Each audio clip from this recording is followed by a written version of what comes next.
3 दिन शिव पुराण की कथा चलेगी। 3 दिन के बाद फिर भागवत पुराण की कथा चलेगी। यह कथा का 3 दिन का के बाद इस कथा विराम हो जाएगा और वह कथा सुनेगी शुरू होगा। भगवान सूत जी कहते हैं, हे शौनक ऋषियों, शौनक ऋषियों ने कहा महाराज नागेश्वर नाम 12 ज्योतिर्लिंगों में आज जो है नागेश्वर महादेव का प्रसंग चलेगा। कल वैद्यनाथ भगवान की कथा थी, आज नागेश्वर।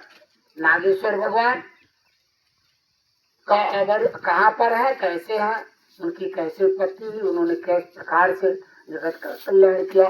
12 ज्योतिर्लिंग है पूरे भारत में और भारत में कई विदेश में।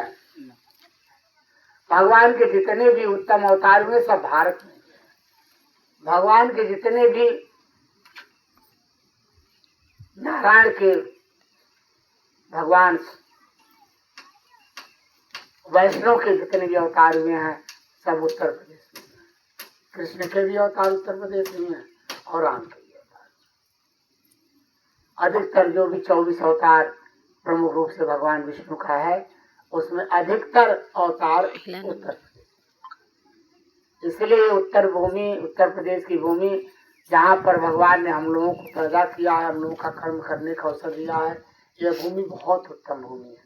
यहाँ पर हर समय का हर तरह का मौसम होता है, हर तरह की फसल खाद्य पदार्थें होती हैं और यहाँ पर कोई ऐसी चीज नहीं है समय अनुसार जो उत्पन्न नहीं है। इसलिए भारतवर्ष में उत्तर प्रदेश, भारत पर संपूर्ण ही उत्तम है लेकिन उत्तर प्रदेश महा उत्तम है। और यहाँ पर जन्म लेने वाला व्यक्ति अपने आप को धन्य समझे, लेकिन आवश्यकता है कि वह किसी परम पुरुष, किसी महात्मा का, किसी गुरु का सानिध्य अवश्य ले ले। और सानिध्य लेने के लिए कोई उम्र नहीं होती है कि बुढ़ापा में ले। 5 साल के महाराज ध्रुव ने 5 साल की अवस्था में नारद जी को गुरु बना करके और भगवान की प्राप्ति कर दी थी। 5 साल की अवस्था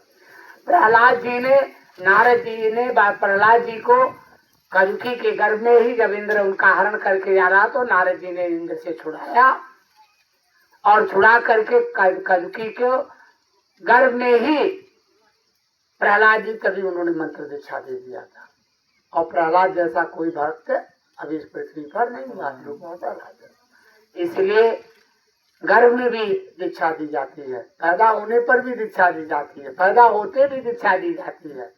इसलिए हमारे यहाँ 16 प्रकार का संस्कार है, 16 संस्कार, जन्म से लेकर के मतलब गर्भ से लेकर के और मरण तक 16 संस्कार से हम लोग गुजरते हैं। इसलिए यहाँ पर हमारी जो संस्कृति है, हमारी जो संस्कार है, हमारी संस्कृति और संस्कार पूरे संसार में सबसे उत्तम है। हम लोग अपने देश में रह करके जिस मर्यादा में रहते हैं, विदेश में लोग उस मर्यादा में नहीं रहते हैं। हमारे यहाँ देश में आज भी बहन बेटी, गांव की भी बहन बेटी अपनी बहन बेटी कहलाती है। पूरे गांव की बहन बेटी भी अपनी बहन बेटी कहलाती है। अब तो थोड़े धीरे धीरे वातावरण दूषित हो रहा है, नहीं तो हम लोगों के बचपन में हमारे यहाँ जो पहले तो हम लोग क्या 2-2 4-4 हलवा रहते थे, 8-8 10-10 बैल रहते थे। तो जो लोग हमारा काम करते थे उनके भी अगर कोई दामाद या कोई रिश्तेदार, भाई वो दामाद है गवैया आए है ना, हमारी माता जी कहती गवैया उनको पानी में पिलावा ना, बहुत अभी भी है। हमारे यहाँ जो और जगहों पर नहीं है। इसलिए हमारी संस्कृति, हमारी सभ्यता, हमारा संस्कार जो है वो उत्तम संस्कार, उत्तम संस्कृति है इसका। और देखें संसार में काम, क्रोध और लोभ, ये 3 हमारे ऐसे शत्रु हैं जो परमात्मा से और संसार से हमें दूर किए रहते हैं। इनसे हमें बचना है और इनसे बचने के लिए एक ही मात्र उपाय है, भगवान का नामोच्चारण, भगवान के मंत्र का, भगवान के नाम का निरंतर जप करते रहो। चलते फिरते, उठते बैठते, सोते जागते, तभी बच पाओगे, नहीं तो बच सकते।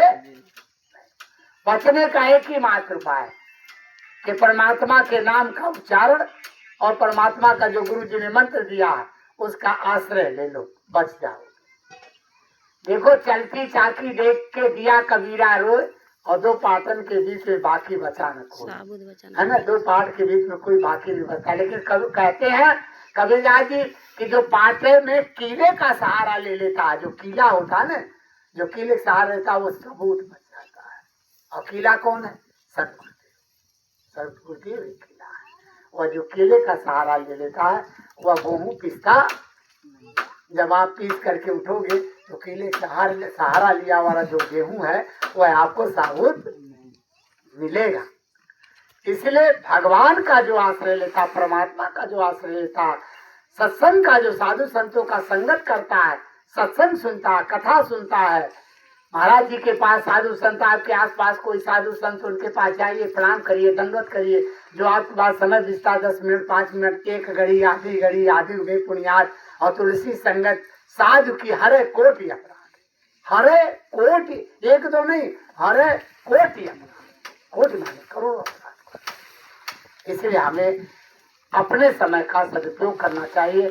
हम अगर दुष्ट व्यक्ति के पास बैठेंगे तो दुष्ट भाव होगा, लेकिन सज्जन के पास बैठेंगे तो हमें सज्जनता है। तो हमें अपनी स्वयं सुरक्षा करनी है। परमात्मा ने इसलिए मानव शरीर दिया है।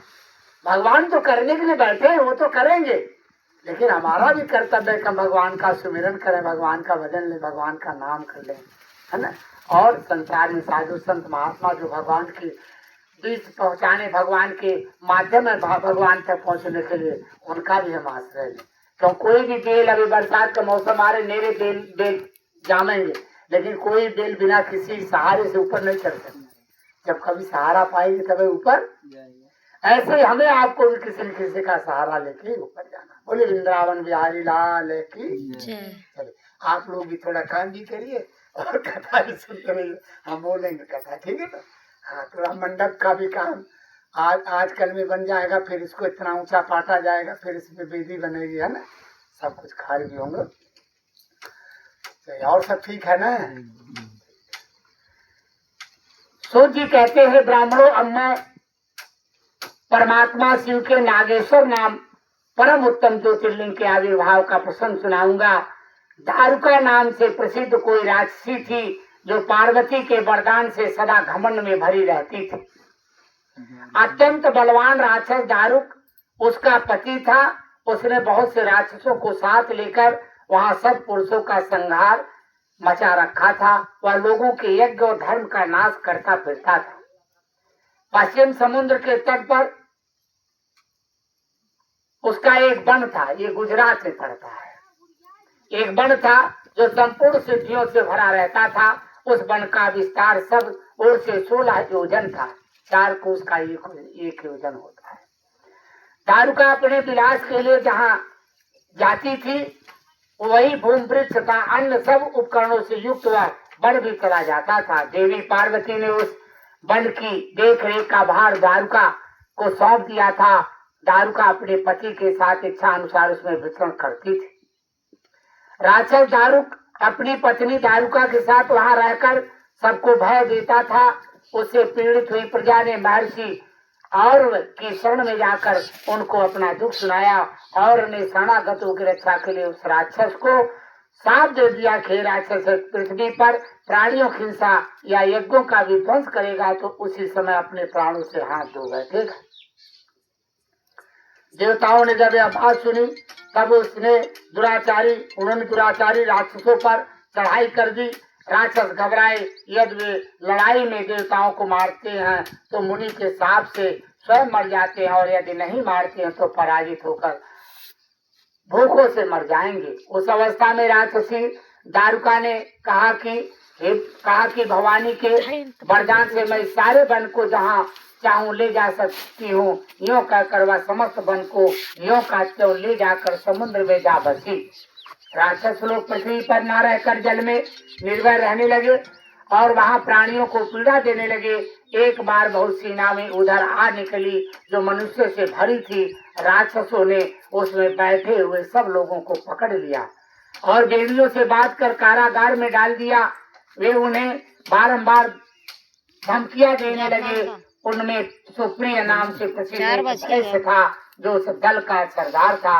वह बड़ा सदाचारी रुद्राक्ष की माला था, भगवान शिव का परम भक्त था। सुप्रिय शिव की पूजा किए बिना भोजन नहीं करता था। वह स्वयं तो शंकर का पूजन करता ही था, बहुत से अपने साथियों को भी उसने शिव की पूजा सिखा दी थी। फिर सब लोग नमः शिवाय मंत्र का जप और शंकर जी का ध्यान करने लगे। सुप्री को भगवान शिव का दर्शन भी होता था।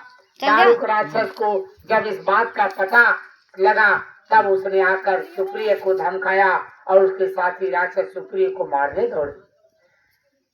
उन राक्षसों को आया देखकर सुप्रिय के नेत्र वैसे कातर हो गए। वह बड़े प्रेम से शिव का चिंतन करता हुआ और नमः शिवाय ओम नमः शिवाय उनके नामों का जप करने लगा। वैश्य पति ने कहा, हे देवेश्वर शंकर, मेरी रक्षा कीजिए।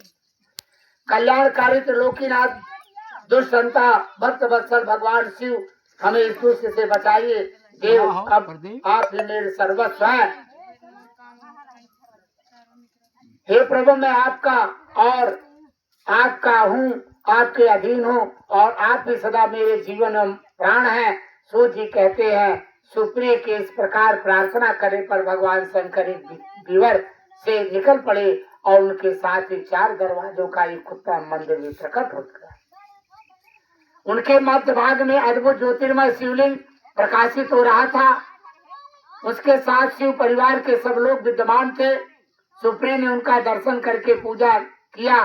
पृथ्वी होने पर पूजित होने पर भगवान शंभु ने प्रसन्न हो स्वयं पशुपात अस्त्र लेकर प्रधान राक्षसों को उनके सारे उपकरणों तथा सेवकों को भी तत्काल नष्ट कर दिया। उन दुष्टंता शंकर ने अपने भक्त सुप्रिय की रक्षा की। तत्पश्चात अद्भुत लीला करने लगे और लीला से शरीर धारण करके शंभु ने उस वन को यह वर दिया कि आज से इस वन में सदा ब्राह्मण, क्षत्रिय, वैश्य और शूद्र इन 4 वर्णों के धर्मों का पालन हो। यहाँ श्रेष्ठ मुनि निवास करें और तपोगुणी राक्षस इसमें कभी ना रहें। शिव धर्म के उपदेशक, प्रचारक और प्रवर्तक लोग इसमें निवास करें। सो जी कहते हैं, इसी प्रकार राक्षसी दारुका ने दीन चिर से देवी पार्वती का स्तुति की। देवी पार्वती प्रसन्न हो गई और उन्होंने बोली, बताओ तेरा क्या कार्य करूं। उसने कहा, मेरे वंश की रक्षा कीजिए। देवी बोली, मैं सच कहती हूँ, तेरे कुल की रक्षा करूंगी। ऐसा कहकर देवी भगवान शिव से बोली, हे नाथ, आपकी यह बात युग के अंत में सच्ची होगी, तब तक तामसी सृष्टि भी रहे, ऐसा मेरा विचार है। मैं भी आपकी ही हूँ और आपके ही आश्रय में रहती हूँ, अतः मेरी बात को भी प्रमाणित सत्य कीजिए। यह राक्षसी दारुका का देवी है। यह राक्षसी